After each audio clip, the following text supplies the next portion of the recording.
여러분들은 코카콜라와 펩시콜라 중 어떤 브랜드를 선호하시나요? 대부분의 사람들은 코카콜라를 펩시콜라보다 더 좋아한다고 말하는데요. 이 이유는 바로 소비자가 코카콜라의 맛뿐만 아니라 의미적 지식도 함께 장기 기억에 저장하기 때문입니다. 오늘 소개해드릴 기억이라는 주제는 소비자 행동 제3부 소비자 정보 처리와 기억에서 인지 심리학의 연구 성과를 토대로 한 내용인데요. 경영학 저서인 소비자 행동을 통해 마케팅을 실행하는 데 있어 무엇보다 중요한 기본 개념인 마케팅 컨셉은 고객 지향에 있다는 것을 알 수 있었습니다. 오늘의 발표를 통해서 기억의 구조와 기능, 감각 기억, 단기 기억, 장기 기억, 기억을 통한 마케팅 전략을 순으로 기업의 다양한 제품이 소비자들의 기억에 어떻게 남게 되고 소비자들은 이에 대해 어떻게 반응하는지 알아보도록 하겠습니다. 앞서 언급한 브랜드 코카콜라는 대중들에게 심어지는 브랜드 이미지가 제품보다 중요하다는 사실을 포착해낸 최초의 회사인데요. 지난 한 세기 동안 코카콜라는 트레이드 마크인 붉은 캔을 어딜 가나 볼 수 있도록 광고 비용에 수십억 달러를 쏟아부었습니다. 곧 크리스마스가 다가오죠. 크리스마스 하면 뭐니 해도 강렬한 붉은색의 옷을 입은 산타클로스, 흰 눈이 떠오르는데 이런 크리스마스의 장면이 소비자들에겐 코카콜라의 겨울 광고로 기억되고 있다고 합니다. 또 1989년에 독일의 베를린 장벽이 무너졌을 때 그때 한 축제의 한복판에서 코카콜라가 무료로 제공되면서 코카콜라는 자유의 상징으로 사람들의 기억에 새겨집니다. 이러한 메시지가 끊임없이 노출된 결과 우리는 코카콜라를 볼 때마다 기분이 좋아지고 코카콜라를 마실 때마다 긍정적인 감정을 느끼게 되어 결국 탄산음료의 맛을 더 좋게 느끼게 되는 것이죠. 이렇듯 소비자는 정보 처리 과정을 통하여 형성된 신념과 태도를 기억 속에 저장해 두었다가 후에 새로운 제품 정보에 노출되었을 때 기억에 저장된 정보를 이용하게 됩니다. 그렇다면 기억의 구조는 어떻게 생겼을까요? 기억의 구조의 대표적인 모델로 다중 기억 구조 모델이 있습니다. 다중 기억 구조 모델은 감각 기억, 단기 기억, 장기 기억으로 구성되는데요. 감각 기억은 감각 기관을 거쳐서 유입된 정보로 감각 기억은 정보를 매우 짧은 시간 동안 보유하고 이때 주의가 기울여지지 않는 정보는 사라지게 된다고 합니다. 사라지지 않은 정보는 단기 기억으로 유입되고 단기 기억은 장기 기억으로부터 관련 정보를 꺼내고 결합하고 해석하게 됩니다. 이렇게 처리된 기억의 일부는 이때 이제 사라지지 않은 정보가 단기 기억으로 유입이 되는데 이렇게 처리된 기억의 일부는 리허설이라는 것을 통해서 단기 기억에서 장기 기억으로 이전되고 리허설되지 않은 단기 기억은 망각되게 된다고 합니다. 각 기억의 특성을 한번 살펴보면서 마케팅 전략의 사례를 보도록 하겠습니다. 감각 기억은 감각 저장소라고도 불리고 감각 기억 속에 유입된 정보는 아주 짧은 시간 머무른 후에 바로 사라지기 때문에 소비자는 특정 시점에 노출되는 수많은 마케팅 자극에 넘어가지 않고 효율적으로 대처할 수 있게 되는 것인데요. 감각 기억은 정보들 중 보다 많은 관심을 끄는 정보만 단기 기억에서 처리하도록 하는 기능을 가지고 있기 때문에 일반적으로 감각 기억에 유입된 마케팅 자극이 소비자한테 자신과 관련성이 높으면 단기 기억으로 이전되게 된다고 합니다. 단기 기억은 유입된 마케팅 정보를 적극적으로 처리한다는 점에서 운영 기억이라고도 하는데요. 단기 기억의 첫 번째 특성으로는 처리 용량의 한계로 인하여 일정 시점에서 처리될 수 있는 정보의 양이 제한적이라는 것입니다. 따라서 관련 있는 정보들을 하나의 정보 단위로 묶어서 단기 기억의 정보 처리 능력을 증가시키는데요. 여기서 정보 단위란 서로 관련성이 있으며 의미를 가진 정보들의 묶음을 말합니다. 예를 들어서 전화번호가 생각나지 않을 경우엔 전화번호의 중간 번호가 자신의 집 번호와 같다고 생각하면서 같은 정보 단위로 받아들이는 것입니다. 둘째로 단기 기억은 처리된 정보를 장기 기억으로 이전시키는 역할을 한다고 말씀드렸는데요. 이때 앞서 언급한 리허설의 과정이 필요합니다. 리허설이란 처리된 정보를 마음속으로 반복하거나 깊게 생각하는 것을 말합니다. 정보를 많이 리허설할수록 그 정보는 장기 기억에 저장될 가능성이 높은데 리허설의 정도는 정보 처리의 목표가 제인인지 회상인가에 달려 있습니다. 여기서 J는 소비자가 어떤 마케팅 자극에 노출되었을 때 그 자극에 과거에 노출된 적이 있다고 자신이 알아차리는 것이고, 회상은 저장된 정보를 기억으로부터 인출하는 것입니다. 그럼 단기 기억의 리허설 전략은 어떤 게 있을까요? 첫 번째로 시각화를 유도하는 방법이 있는데, 이는 소비자에게 심상을 이끌어내는 방법입니다. 심상이란 마음속으로 어떤 개념을 시각화하는 것인데요. 볼펜, 무용, 만족, 불만족이란 단어를 한번 떠올려 보실까요? 볼펜과 무용은 마음속에 분명한 이미지가 떠오르는 것에 비해 만족과 불만족이라는 추상적인 단어는 하나의 이미지로 떠올리기가 쉽지가 않습니다.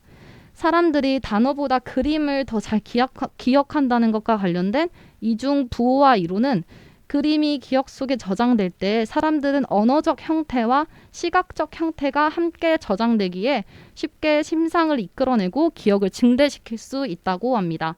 인쇄 광고나 라디오 광고보다 TV 광고가 더 효과적인 이유도 바로 이러한 이유 때문인데요.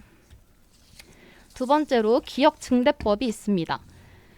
기억 증대법은 단어의 리듬을 이용해서 소비자의 기억을 증대시키는 방법입니다. 브랜드명과 관련된 어구를 브랜드명과 반복적으로 연결시키는 방법인데요. 예를 들어서 알만한 사람은 다 알잖아요. 알마겔, OK, SK. 피로는 바로 풀어줍시다. 바로 고민. 잇몸 튼튼, 이가탄탄, 이가탄. 이러한 광고들이 바로 기억 증대 기법을 이용한 광고인 것입니다. 소비자의 기억을 돕는 또 다른 효과적인 수단으로 광고에 음악을 사용하는 것이 있는데요. 손이 가요 손이가 농심체육관, 12시에 만나요 브라보콩. 이런 광고 음악 다 한 번쯤 들어보셨죠? 음악을 이용한 광고 메시지 전달은 소비자에게 브랜드 친숙성을 높이고 제품 정보에 대한 회상력을 향상시킨다고 합니다. 대표적인 예로 삼성전자는 아몰레드라는 다소 어려운 화면 구현 기술을 브랜드로 삼기 위해서 저렇게 연예인과 광고 음악을 활용했다고 합니다. 많은 소비자들은 광고에 노출되는 경우 그다지 주의를 기울이지 않는데요. 그래서 제품 정보를 충분히 이해하고 기억하도록 하기 위해서는 반복적으로 제품 광고를 해야 합니다. 하지만 반복 횟수가 지나치면 광고 효과를 감소할 수 있는데, 이를 바로 광고 효과의 감퇴라고 합니다.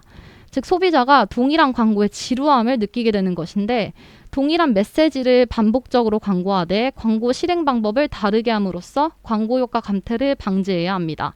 예를 들어서 통신사 KT가 기가 산다라는 광고 주제를 토대로 기가 인터넷 혜택을 보여주는 광고에 기가 팍팍 기가 산다라는 문구로 기를 불어넣는 다양한 장면들을 연출했다고 합니다. 이렇듯 다양한 방법으로 단기 기억에서 장기 기억으로 들어간 정보는 영구적으로 저장되게 되는데요. 장기 기억의 정보는 단기 기억으로 인출되어 의사결정에 사용되거나 단기 기억에 유입된 새로운 정보를 처리하는 데 사용됩니다. 장기 기억은 저장된 정보 중 일부만 인출이 가능하기 때문에 얼마나 많은 정보가 저장되어 있는가 보다는 필요한 시점에 필요한 정보를 인출할 수 있는가가 중요하다고 하는데요. 소비자가 리허설에 의해서 정보를 저장을 하더라도 의사결정 시에 그 정보를 인출하지 못하는 경우가 있는데, 이 이유를 설명해주는 이론으로 쇠퇴 이론과 방해 이론이 있습니다. 쇠퇴 이론은 저장한 지 오래될수록 기억이 나지 않는 현상을 말하고, 방해 이론은 특정 정보를 인출할 때 다른 정보가 방해하는 것으로 한때 생각이 나지 않더라도 시간이 지난 다음 다시 생각나는 현상입니다. 기억 속에 저장된 정보를 쉽게 인출할 수 있는 방법을 이제 알아보도록 할 텐데요. 첫 번째로 정보 자체의 특성을 예로 들 수 있습니다.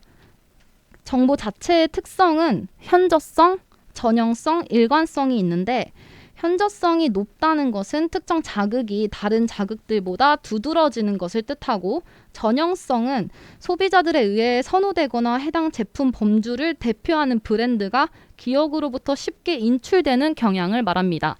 예를 들어서 껌이라는 것을 생각하면 대표적으로 떠오르는 게 자일리톨이라고 하죠. 이런 대표성이 있는 브랜드가 쉽게 떠오른다. 이런 것을 전형성이라고 하고, 이제 일관성은 기억 속에 저장된 관련 정보들 간의 일관성이 있다면 그 기억으로부터 정보 인출이 보다 쉽게 이루어지는 것을 말하는데요. 합리적인 가격에 고품질 자연주의 화장품 브랜드 컨셉을 일관되게 유지하는 더 바디샵이 바로 그 예입니다. 두 번째로 인출 단서의 제공 여부가 있는데, 인출 단서의 제공 여부라는 것은 정보의 회상에 이용될 수 있는 인출 단서를 제공하면 저장된 정보가 쉽게 인출될 수 있음을 뜻합니다. 또 소비자는 정보를 저장할 당시에 경험했던 기분과 정보를 인출할 시점에 갖게 되는 기분이 유사할수록 정보를 쉽게 인출할 수 있다고 하는데, 이를 무드 일치 효과라고 합니다. 유명한 노래 중에 비가 오면 생각나는 그 사람이라는 가사가 있는데요. 이는 그 사람과 헤어지던 당시 비가 왔으므로 비가 오면 그 사람이 생각난다 하고 해석할 수 있는 것이죠. 세 번째로 소비자의 특성도 제품 정보 인출에 영향을 주는데요. 소비자의 특성으로 기분, 제품 지식의 전문성, 가용성, 휴리스틱이 있습니다. 기분은 감정보다 강도가 약하고 오래 지속되는데, 긍정적 기분의 소비자는 긍정적 기분 정보를 더 잘 회상하고, 부정적 기분의 소비자는 부정적 정보를 더 잘 회상한다고 합니다. 또 제품에 대한 전문성을 가진 소비자는 초보 소비자보다 인출이 더 광범위하고 신속하게 이루어지고 더 많은 대안과 제품 편익을 회상할 수 있다고 합니다. 세 번째로 소비자는 구체적이고 생생한 정보나 독특한 정보를 더 잘 기억한다고 하는데요. 의사결정의 상황에서 이러한 정보에 의존하는 현상을 가용성 휴리스틱이라고 합니다. 예를 들어서 직장 동료를 위해 넥타이를 선물하려고 한다고 합시다. 근데 그 사람이 무슨 색을 좋아하는지 모른다면 그 사람이 평소 무슨 색의 옷을 즐겨 입는지 기억해내려고 노력할 것입니다. 하지만 이 기억이 사실 그 동료가 자주 입었던 색의 옷이 아닐 수 있다는 것입니다. 그래서 우리는 대체로 객관적 사실보단 감각 기관을 흥분시키거나 감정을 불러일으키는 자극을 더 잘 기억하고 있습니다. 이렇게 지금까지 기억의 기능과 구조, 그리고 감각, 단기, 장기 기억에 관해 살펴봤는데요. 이렇게 소비자가 자사 브랜드를 바람직하게 기억하고 있는지, 또 자사 브랜드에 대한 정보를 쉽게 끄집어낼 수 있는지는 마케터에게 중요한 의사결정의 정보입니다. 소비자의 기억 형성 과정을 이해하고 치열한 시장 경쟁에서 자사 브랜드가 먼저 주의를 끌도록 기억에 오래 남을 수 있도록 마케팅 노력을 기울여야 할 것입니다. 감사합니다.